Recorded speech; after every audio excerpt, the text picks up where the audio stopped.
Hello dear student, কেমন আছো? I hope প্রত্যেকে শুধু ভালো না, ভীষণ ভালো আছো। স্ক্রিনের ওপর একটা প্রশ্ন দেখা যাচ্ছে, তাই না? এই প্রশ্নটা কি সেটা আজকে আমরা প্রথমে মন দিয়ে পড়বো, বুঝবো, তারপর অঙ্কটা করার চেষ্টা করব। ওকে, কি বলেছে দেখো, এবিসি ত্রিভুজের ও লম্ব বিন্দু এবং বিওসি 100 ডিগ্রি হলে অ্যাঙ্গেল বিএসি এর মান হবে 40 ডিগ্রি, 70 ডিগ্রি, 50 ডিগ্রি, 80 ডিগ্রি। চলো আমরা একটা কাজ করি, প্রথমে এবিসি একটা ত্রিভুজ অঙ্কন করি। ঠিক আছে, এই এবিসি ত্রিভুজ, এ বি সি। এবারে ত্রিভুজের ও লম্ব বিন্দু, কোশ্চেনে বলেছে লম্ব বিন্দু, তাহলে আমাকে লম্ব বিন্দু জিনিসটা কি সেটা আমাকে একটু জানতে হবে। হ্যাঁ, লম্ব বিন্দু কাকে বলে? দেখো, লম্ব বিন্দু হচ্ছে যে কোনো ত্রিভুজের শীর্ষবিন্দুগুলি থেকে বিপরীত বাহুর উপর অঙ্কিত লম্ব তিনটি যে বিন্দুতে পরস্পরকে ছেদ করে সেটা হচ্ছে লম্ব বিন্দু। তাহলে এই এ হচ্ছে শীর্ষবিন্দু, এর বিপরীত বাহু কি বিসি, এর উপর লম্ব অঙ্কন করব। হ্যাঁ, এই আমি অঙ্কন করলাম, নাম দিয়ে দিলাম ডি। তাহলে এডিটা লম্ব কার ওপর? বিসি এর ওপর। হ্যাঁ, আবার এই বি শীর্ষবিন্দু, এর বিপরীত বাহু এসি, এর ওপর লম্ব, এই আমি অঙ্কন করলাম, এখানটার নাম দিলাম ই। তাহলে বিইটা লম্ব কার ওপর? এসি এর ওপর লম্ব। ওকে, একইভাবে দেখো সি শীর্ষবিন্দু, বিপরীত বাহু কি এবি, এর ওপর সাপোজ মনে করছি এখানটা এফ বিন্দু, তাহলে এই লম্ব অঙ্কন করলাম। হ্যাঁ ঠিক, তাহলে সি এফ লম্ব কার ওপর? এ বি এর ওপর। এবার যে লম্ব লম্ব কথাগুলো ইউজ করলাম না, এর মানেটা একটু বুঝে নিই। মানেটা হচ্ছে এখানটাও 90 ডিগ্রি আর এদিকটাও 90 ডিগ্রি হবে। হ্যাঁ, আবার এখানটাও হবে 90 ডিগ্রি। হ্যাঁ, আবার এই পোর্শনটাও হবে 90 ডিগ্রি। বেশ, বোঝা গেল।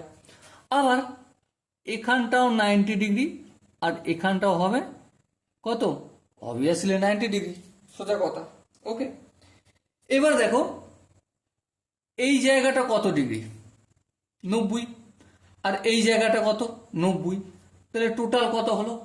180 ডিগ্রি হয়ে গেল। হ্যাঁ ঠিক, তাহলে এখানটা 90 ডিগ্রি আর এখানটা 90 ডিগ্রি একটু লিখে দিলাম। ঠিক আছে, আচ্ছা যে বিন্দুটা মিলতে হয়েছে সেখানে নামটাই তো দেওয়া হয় না, চলো এখানটা আমি ও বিন্দু নাম দিয়ে দিলাম। ওকে, এবার ধ্যান দিয়ে লক্ষ্য করো, এখানটা যদি 90 হয় আর এখানটা যদি 90 হয়, তাহলে এই পুরো এখানটা আর এখানটা E O F, angle E O F plus angle E A F, এই দুটো কোণের সমষ্টি কত হবে? অবভিয়াসলি 180 ডিগ্রি হবে। কেন 180 ডিগ্রি হবে? বাস্তব কথা, কেন 180 ডিগ্রি হবে? দেখো এ ই ও এফ একটা কি চতুর্ভুজ, দেখো একটা বাহু, দুটো বাহু, তিনটে বাহু, চারটে বাহু। চতুর্ভুজের চারটি কোণ সমষ্টি কত? 360। 360-এর মধ্যে এইটা হয়ে গেছে 90, এটা হয়ে গেছে 90, তাহলে 180 চলে গেছে। তাহলে বাকিটা যেটা থাকবে সেটা কত হবে? 180 ডিগ্রি হবে। বোঝাতে কি পারলাম? আই হোপ প্রত্যেকে বুঝতে পেরেছ। এবার দেখো বিওসি, বিওসি মানে এই কোণটা, বিওসিটা কত বলে দিয়েছে? 100 ডিগ্রি। তাহলে angle BOC equal to 180 degree.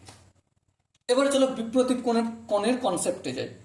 বিপ্রতীপ কোণে শিখেছি কি, এই দুটো বাহু যদি পরস্পরকে ছেদ করে তাহলে এই কোণটা যতটা হবে এই কোণটাও ততটা হবে, আবার এই কোণটা যতটা হবে এই কোণটাও ততটা হবে।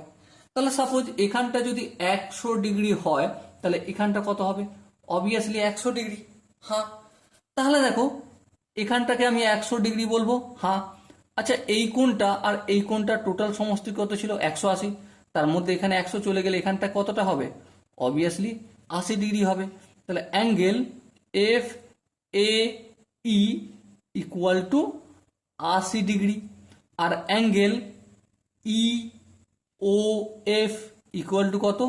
100 ডিগ্রি, কারণ বিপরীত কোণ পরস্পর সমান হয়।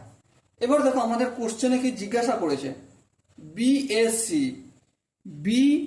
বিএসি মানে এই কোণটা কত ডিগ্রি জিজ্ঞাসা করেছে। হ্যাঁ, আচ্ছা, এই যে এ এফ, এটাকে বর্ধিত অংশ দিতে হচ্ছে তো এফ বি।